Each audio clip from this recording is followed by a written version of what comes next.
Hey guys, tonight we're slipping into a story that begins not with a bang, but with a soft, curious sketch of a boa constrictor. You're not dreaming yet, but you might be soon. Picture this: a golden desert stretching in every direction, and above it, a velvet night sky pinpricked with stars that seem just a little more talkative than usual. Somewhere in this quiet place, a pilot has crash landed, and just as the silence grows heavy enough to press against his ears, there he is, a boy with golden hair, standing in the sand, asking for a drawing of a sheep. You probably won't survive this journey with your waking mind intact, because in The Little Prince, things are rarely what they seem. Grown-ups misunderstand pictures. Snakes can bring both death and peace, and a single rose might be more important than an entire field of flowers. So, before you get comfortable, take a moment to like the video and subscribe, but only if you genuinely enjoy what I do here. And hey, tell me where you're listening from, and what time is where you are. I love seeing our little bedtime circle stretch across the globe. Now, dim the lights, maybe turn on a fan for that soft background hum, and let's ease into tonight's journey together. We begin with the narrator, a pilot, who as a child once loved to draw. He drew a picture of a boa constrictor swallowing an elephant, but the grown-ups in his life could only see a hat. Discouraged, he abandoned art and took up flying. Years later, stranded in the Sahara Desert after his plane crashes, he meets the Little Prince, a mysterious boy from another planet, who appears suddenly and insists he draw sheep. The Little Prince is not satisfied with the pilot's first drawings, until finally the pilot draws a box and says the sheep is inside. To this, the boy beams with joy. His imagination allows him to see what others cannot. This moment signals a fundamental theme of the book: the disconnect between the childlike perception of the world and the pragmatic, often limited, vision of adults. As the days go by, the Little Prince shares stories of his home. Asteroid B612, a small planet no larger than a house. There, he cares for 3 volcanoes, 2 active and 1 dormant, and a very special rose. The rose, delicate and vain, appeared one day, and the Little Prince immediately fell in love with her. But she was proud and demanding, and though he tried to tend to her needs, her moodiness confused him. Feeling unappreciated and hurt, he decided to leave his planet to explore the universe. His travels take him to several other asteroids, each inhabited by a single adult character who represents a certain folly of adulthood. On the first, he meets a king who rules over everything but has no subjects. The king declares that he reigns over the stars because they obey him, though it's clear he adjusts his orders to fit their behavior. The Little Prince finds this ridiculous and moves on. Next, he visits a vain man who craves admiration. To this man, the only thing that matters is being praised. The Little Prince again finds this perplexing, because the man's desire for flattery blinds him to everything else. On the third asteroid lives a drunkard who drinks to forget that he is ashamed of drinking. The Little Prince is disturbed by this circular logic and quickly leaves. The fourth planet hosts a businessman who spends his days counting stars, believing he owns them. He claims that by owning them, he can become rich. Yet he does nothing with the stars. He simply counts and recounts them. Again, the little prince observes how adults obsess over meaningless concepts of ownership. On the fifth asteroid, he meets a lamplighter. This man lights and extinguishes a street lamp every minute, as the day on his planet only lasts 60 seconds. Though the little prince respects the lamplighter's sense of duty, he sees that the man is a prisoner to his task and lacks the time to enjoy life. The sixth planet is home to a geographer who records information about other planets but never explores them himself. He depends on explorers, yet dismisses the rose on the little prince's planet as ephemeral or short-lived, and thus unworthy of record. This troubles the little prince deeply. He didn't realize his beloved rose might not last forever. These visits illuminate various aspects of adulthood, particularly how logic, pride, greed, and rigidity can overshadow beauty, wonder, and emotional connection. The little prince's reactions to these grown-ups reveal his innocence and his discomfort with their narrow views of the world. At last, the little prince arrives on Earth, where he meets many new characters. In the desert, he first encounters a snake, who speaks in riddles and hints at the idea of death as a return to the stars. The snake is calm and dangerous. He claims he can send the little prince back to his planet when the time comes. Next, the little prince climbs a mountain to find humans, but all he hears is the echo of his own voice. Eventually, he comes across a garden of roses and is devastated to realize that his rose is not unique. He thought she was the only one of her kind, but now sees hundreds just like her.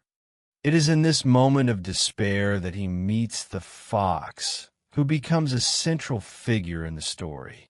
The fox teaches the little prince the true meaning of relationships and love. He asks to be tamed, explaining that to tame means to establish ties, to become unique to each other. Through their growing friendship, the fox reveals that one sees clearly only with the heart. What is essential is invisible to the eye. The little prince finally understands that though there are many roses, his rose is unique because of the time and care he has given her. He carries this truth with him as he continues his journey, leading up to the moment when he meets the narrator. Their time together in the desert becomes a space of reflection, as the little prince shares his accumulated wisdom while the pilot struggles to repair his plane. Each morning and evening, their connection deepens. The narrator begins to see with his heart again, reawakening the parts of himself dulled by adulthood. Eventually, the plane is fixed, but the little prince has made a decision. The snake returns, and the boy allows himself to be bitten so that he might return to his star and his rose. The narrator is heartbroken, but the little prince assures him that he'll still be there, just not visible. When he looks at the stars, he'll hear laughter and remember his friend. In the end, the narrator tells us it has been 6 years since the boy disappeared. He still listens to the stars and hopes one day to find the little prince again. He invites us to do the same, to see beyond what is visible, and to remember the truths we may have forgotten. We follow the narrator as he crashes his plane in the Sahara Desert, far from civilization, with limited supplies and only his thoughts to keep him company. It's here, in this desolate, sun-bleached expanse, that the tale truly begins to shimmer with wonder. One morning, as he is trying to fix his engine, a small voice breaks through the silence. "Please draw me a sheep." Standing before him is a boy with golden hair, no sign of exhaustion or fear, and certainly no trace of how he got there. The narrator is baffled. This boy, the little prince, has appeared seemingly out of nowhere. In the beginning, the pilot tries to make sense of this strange request. He draws several sheep, but none satisfy the boy, until he sketches a box and says the sheep is inside. To his surprise, the little prince is delighted. And from that quiet moment of connection, a relationship forms, gentle, probing, and filled with childlike curiosity. The pilot begins to see the world through the boy's eyes. As they converse, the little prince gradually opens up about his home, a tiny planet no larger than a house. It's called Asteroid B612. There, he spends his days pulling out baobab sprouts before they grow into giant trees that could split his world apart. He tends to volcanoes, two active and one dormant. And, most importantly, he cares for a rose. Not just any rose. A delicate, proud, and demanding flower that has captured his heart completely. At first, he didn't understand her moods. Her vanity, her cryptic complaints, her evasive declarations of love. He had left his planet, in part because of her, and yet she is ever present in his thoughts. The little prince's journey across planets begins. He sets out to learn more about the universe, and perhaps something about himself. His first stop is a nearby asteroid inhabited by a king. This monarch commands everything, even the stars, but his authority is meaningless, as he has no subjects. Still, he insists on being obeyed, and when the little prince tries to leave, the king grants him permission to do so. It is a satire of power, suggesting that many rulers govern only in their own heads, mistaking solitude for control. On the next planet, the boy meets a vain man. He wants nothing more than to be admired, to be praised constantly, even if by a stranger. The little prince is confused. Admiration without substance, applause without reason. It feels hollow. He moves on. Then comes the drunkard, a man who drinks to forget that he drinks. This circular logic saddens the little prince.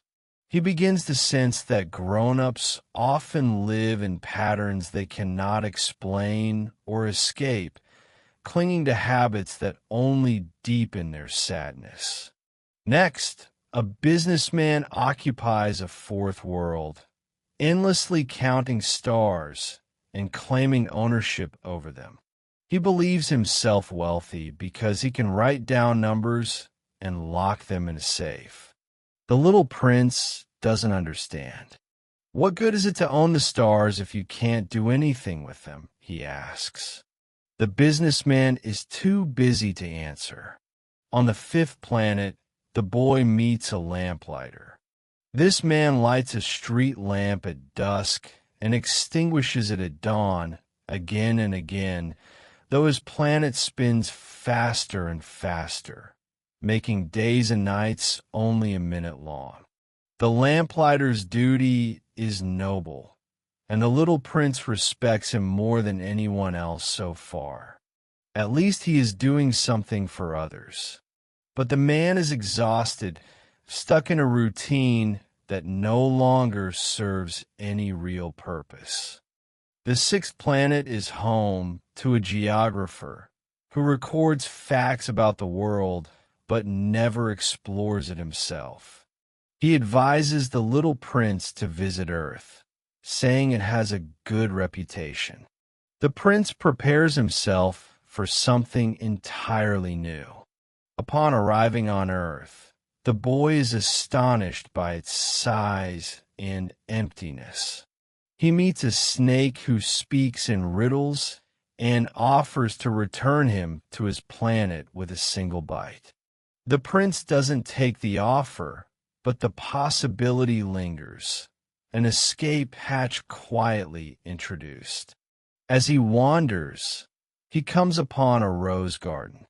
Thousands of roses, identical to his own. His heart sinks. He had thought his rose was unique, special. Now, faced with so many, he feels betrayed, foolish even. How could he have loved something so common? But then he meets a fox. This fox, sleek and golden, asks to be tamed. The little prince doesn't understand. The fox explains that to tame is to establish ties, to become important to one another, to see with the heart rather than the eyes. You become responsible forever for what you have tamed, says the fox. These words etch themselves into the little prince's spirit. He finally understands his rose. She may not be unique to others, but she is to him because of their shared time, their care, their connection. Before leaving, the fox offers his secret. It is only with the heart that one can see rightly. What is essential is invisible to the eye. It's a turning point. The little prince is no longer just observing the world. He's starting to absorb its quiet truths. Back in the desert, the pilot listens as the boy tells these stories with wonder and sadness interwoven. Each planet, each figure reflects something about adults and their misplaced priorities. And yet, the little prince never judges. He merely notices. As the days pass, the pilot and the prince grow closer. They search together for a well, as the pilot's water supply runs out. One night, they gaze at the stars. The little prince tells him that when he leaves, he'll laugh among them. And whenever the pilot looks up, he'll hear laughter in the night sky. The well they finally discover is not ordinary. It sings, it glimmers. Water drawn from it tastes sweeter than any wine. The little prince explains that it's because they search for it together, that effort gives things meaning. He is beginning to feel ready for his journey's end. And so, he prepares to return to his rose. He doesn't want the pilot to see his body, for it will just be an empty shell. It's too far. I cannot carry this body with me, he says calmly. The snake's presence returns, and though it's never shown, we understand. His departure is gentle, purposeful, but the pilot is devastated. Still, he fixes his plane, and when he flies away, he carries the image of a golden-haired boy and the sound of soft laughter among the stars. As we drift deeper into the desert sands with the little prince, a curious transformation takes place. The journey that began as a simple recounting of planets and their eccentric inhabitants now shifts into something far more intimate. An exploration of relationships, fragility, and the bittersweet ache of love and loss. The narrator's bond with the little prince begins to solidify, not only through shared experiences, but also through mutual revelation. The desert becomes not a void, but a place of encounter. a still canvas where understanding is slowly painted in soft, sorrowful strokes. The pivotal moment comes when the little prince meets a fox, and suddenly, the entire tone of the story turns inward. The fox isn't just an animal. He's a metaphor draped in fur. When he says, "One only understands the things that one tames," it's like a hush falls over the reader. The fox asks to be tamed, to be made unique in the prince's eyes. And through this slow process of sitting closer each day, of enduring the pain of attachment, the prince learns the delicate truth that love is born of rituals, of time spent, and of trust given. You become responsible forever for what you have tamed, the fox whispers as they part. It's a line that clings to the soul like dew on early morning grass. What the prince takes from this, what we take from this, is the unbearable beauty of connection. We're reminded that to love someone is to willingly open ourselves to both joy and heartbreak. And yet we do it, time and time again. Like the prince, we can't help but tame and be tamed. The flower on the prince's home planet takes on new meaning in this light. Until now, she seemed vain, demanding, even ungrateful. But seen through the lens of the fox's wisdom, she becomes irreplaceable.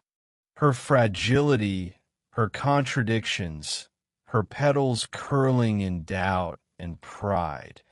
She is loved not because she is perfect, but because she is his.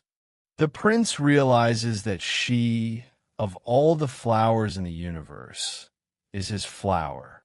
Not because she is the most beautiful or rare, but because of the time he has given her. His sunrises, his glass dome, his windscreen, all proof of his affection, now understood in retrospect. This idea of uniqueness through emotional investment is a truth that children often grasp instinctively, but that adults forget in their pursuit of quantifiable worth. The prince's epiphany isn't intellectual, it's emotional. It's the kind of knowledge that arrives like a memory, not taught, but remembered. This is the magic of level one, the stage of being that simply absorbs, that reflects the world in wide-eyed wonder without asking why. It is in this state that the prince learns the essential lesson. What is truly important is invisible to the eye. Back in the desert, the narrator and the little prince search for a well. Their bodies are thirsty, but the thirst seems almost symbolic now. Less about water and more about meaning, about spiritual nourishment. When they finally find the well, it's not in an oasis or near a village. It's hidden beneath the sand, covered by a pulley and rope. They draw the water together, and as the bucket rises, the narrator describes the sound of the pulley as music. The water tastes of a gift, of the birth of joy, of the starlit walk. What they drink isn't merely liquid. It's a memory made physical, an echo of time shared. This metaphor flows smoothly into the prince's reflections on departure. He begins to speak of returning to his planet, of needing to care for his flower. But he also speaks of a strange arrangement, that his body will be left behind, and he will return in spirit. This is the first time the reader realizes the full weight of what's coming. Death, in the little prince's world, is not an end, but a shedding, a return. like a snake shedding its skin or a soul leaving its earthly form. Here, Antoine de Saint-Exupéry crafts something so gentle yet so piercingly sad that it leaves the reader breathless. The narrator tries to dissuade the prince, to protect him from the snake he has arranged to bite him. But the prince is calm, even comforting. His logic is childlike, not naive. The body is too heavy, he explains. He needs to go home to his star, to his flower. And so, beneath the stars, the prince allows the snake to bite. The narrator is left alone in the desert, just as he was in the beginning, but everything has changed. He fixes his plane and flies away, but his heart remains tethered to that mysterious boy and the echo of his laughter. He listens now to the stars as if they were wind chimes made for him alone, because one of them holds a prince, and one of them laughs. This part of the story is not just about farewell. It's about the birth of longing, about how even the smallest things can hold the greatest significance. The sand dunes, the sunrise, the sound of water in a well. All these become vessels of memory, transporting us back to a time when we knew things without knowing how we knew them, when feelings were facts, and love was the act of simply looking at someone and saying, "I see you." Saint-Exupéry never explains what happens to the prince, and he never should. Some things are not meant to be explained. They're meant to be felt. The ending asks us not to understand, but to remember, to feel the ache in our chest and smile through it. Because grief is just love with nowhere to go. And sometimes the only thing we can do is look up at the stars and listen for laughter. This, then, is where the story leaves us. Not with answers, but with echoes, with stars above and sand below, and something in our hearts that wasn't there before. The moment we arrive on Earth, the mood of the story shifts subtly. The little prince finds himself in the middle of a desert, mirroring the place where the narrator had once crash-landed, giving the story a circular, quietly poetic rhythm.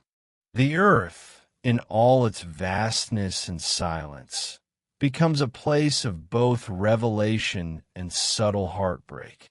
Here, the little prince meets the snake, a creature unlike any other he has encountered. The snake, speaking in riddles and half-smiles, suggests that he has the power to send the little prince back to where he came from. It's a chilling encounter wrapped in gentle language, hinting at mortality, perhaps even the prince's return to his star. This snake represents, in many ways, the soft whisper of death, not as an end, but a return, a transformation, a coiling passage between worlds. But for now, it slithers away, leaving only its cryptic promise behind. Next comes the desert flower, a tiny presence in the vast emptiness. She too is lonely. She mentions seeing very few men and suggests that people are always in a hurry. It's a quiet commentary on modern existence, rushing, rushing, rushing, but never really arriving anywhere. The little prince listens, but doesn't linger. There is more to explore. Then he climbs a high mountain, hoping to see the entire planet and perhaps find someone to talk to.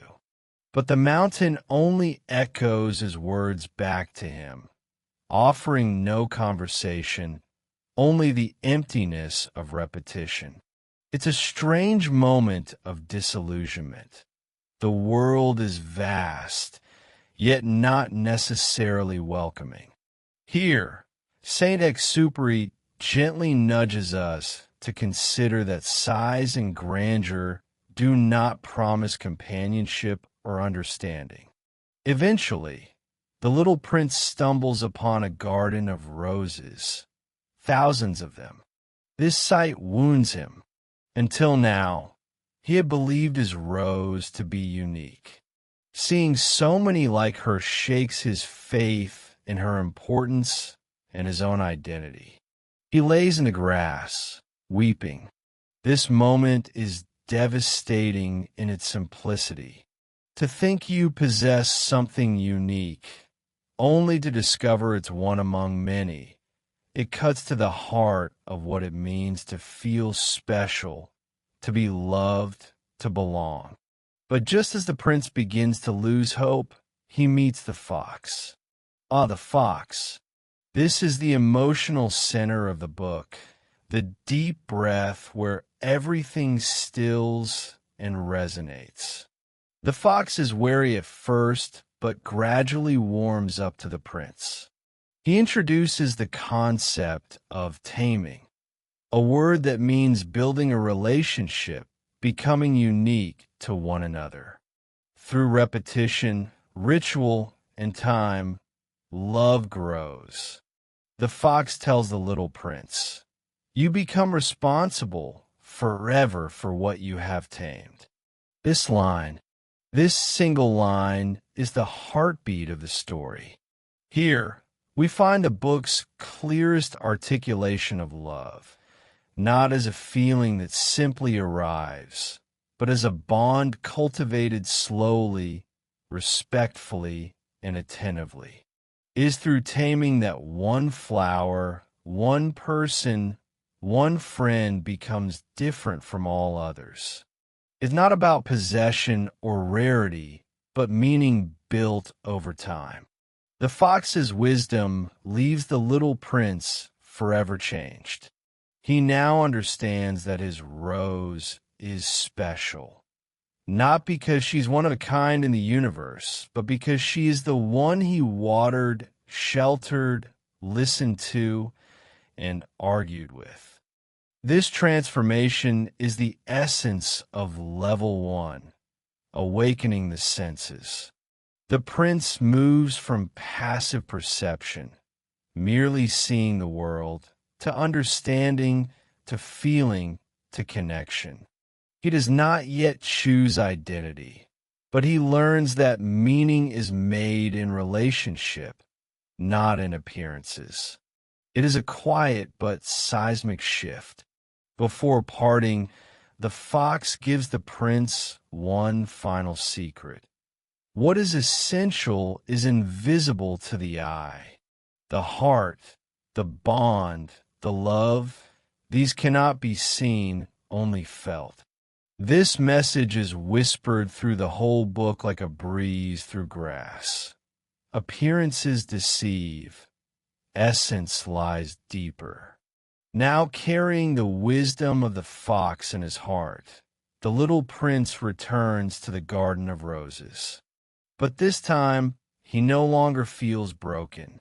He now tells the roses, "You are beautiful, but you are not my rose. You are not the one I watered. You are not the one I listened to.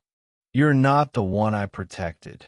It is a quiet triumph of meaning over sameness, of memory over mass.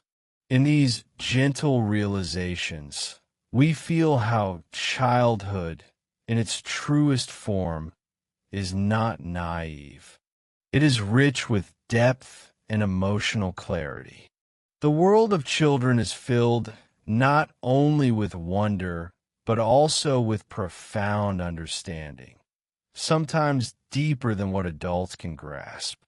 The little prince, in his travels and with his open heart, teaches us that value is not inherent, but created in the moments we choose to care, to stay, to listen. The chapter closes with the prince meeting a railway switchman and a merchant. 2 more sketches of adult absurdity. The Switchman explains how people rush from one place to another without knowing why, always chasing something else. The merchant sells pills that eliminate thirst to save time. These scenes feel like vignettes from a dream, gentle critiques of modernity, of rushing past the very thirst we are meant to feel, of skipping the very process that gives life its richness. And through all this, the prince continues walking, quietly changed. The earth, like all the planets he visited, reflects our human patterns. But unlike those other worlds, Earth also offers wisdom. The desert is empty, yes, but it allows the most sacred meetings. The snake, the flower, the fox, they arrive in silence, each bearing truths spoken softly enough to be missed by hurried minds. In this section, we see the first full awakening of the prince's heart. He now holds the tension of knowledge and emotion. He has wept, he has learned, and he has loved.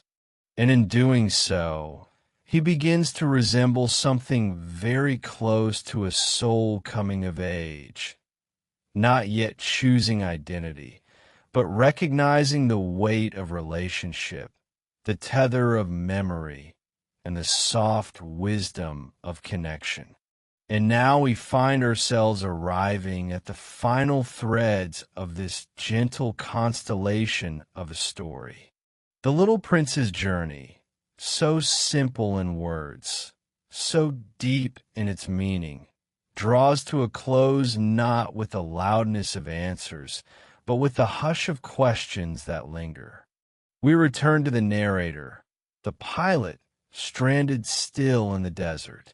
His plane is nearly fixed, and supplies are dwindling. And it is here, just before his departure, that the prince reveals the most haunting part of his tale. He has decided to return to his asteroid, to his rose, but the journey will not be through rockets or winds. It will be through the quiet, almost dreamlike gesture of allowing the snake, the same golden snake that once boasted of its power to send anyone back to the earth from whence they came, to bite him. He explains to the pilot that his body will appear to die, but not to worry, for it's only the shell. He will leave it behind like an old, empty husk. His real self, his spirit, will return to his rose, to his little planet, to care for it as he once did. The scene unfolds with a heartbreaking serenity. The prince walks away, and the narrator dares not move. The snake strikes. The prince falls. And just like that, the desert is silent again. The pilot fixes his engine and flies away. But every year, on the anniversary of the encounter, he returns in memory to that place in the desert, gazing up at the sky and listening, hoping to hear the gentle laughter of the little prince coming from one of those twinkling stars. And so ends the tale, but not the impact. Now, we turn toward the deeper hues of reflection, toward a review and analysis that cradles the book in the palms of its significance, especially as it mirrors the developmental stage of awakening the senses. This book is not a philosophical treatise, nor a linear epic. It's a parable. And that means its value lies in the resonance it evokes, not the logic it asserts. The Little Prince is, at its essence, a meditation on perception, on the difference between seeing and seeing rightly. The fox's lesson. One sees clearly only with the heart. What is essential is invisible to the eye. is not just a sweet proverb. It is the moral axis of the entire narrative. In childhood, we do not reason, we absorb. We are impressionable, vulnerable, sponge-like. The world imprints itself upon us in images, sounds, and sensations, and from these we draw emotional conclusions. This story speaks directly to that phase of consciousness. The Little Prince does not question the physics of space travel or the biological behavior of a talking fox. He accepts what he feels to be real as real. And this, Saint-Exupéry suggests, is a form of wisdom adults have lost. The adults in the story are marked by their absurd fixations. The businessman who counts stars he cannot use, the king who rules over nothing, the drunkard ashamed of his shame. They live by logic but lack depth. They embody the dangers of a soul that has not grown beyond the sensory world into one of imagination, empathy, and emotional maturity. For children, this book is a mirror of their moment. For adults, it is a memory of what was lost, and perhaps what can be found again. Saint-Exupéry himself was no ordinary author. He was a pilot, a dreamer, a man torn between the mechanical and the spiritual. He had tasted the solitude of the sky, the quiet that only comes at high altitudes or deep deserts. In writing The Little Prince, he distilled that silence, wrapped it in the fragrance of roses and the shimmer of stars. Even the artwork, his own gentle watercolor illustrations, embodies the innocence of the story. They are not masterful in technique, but in feeling, like a child's drawing full of intent and honesty. Analyzing this book through the lens of Level 1, awakening the senses, we see clearly how it is designed not to challenge the intellect, but to awaken the emotional intelligence that precedes it. The prince teaches not through reasoning, but through metaphor. He learns not through conflict, but through observation. He doesn't conquer planets, he visits them. He doesn't destroy enemies, he listens to them. This is moral imagination at work, and that, perhaps, is the most important lesson of all. The ability to imagine the heart of another, to care deeply for something ephemeral, to choose love over pride and wonder over certainty. These are not traits taught in textbooks. They're awakened slowly through stories like this. So when we return to the desert with the pilot each year, when we look up at the sky and smile at the stars, we are not just remembering a tale.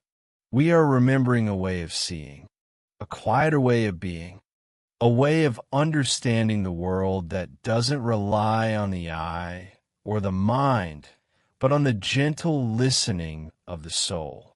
And now, let's bring this flight to its resting place.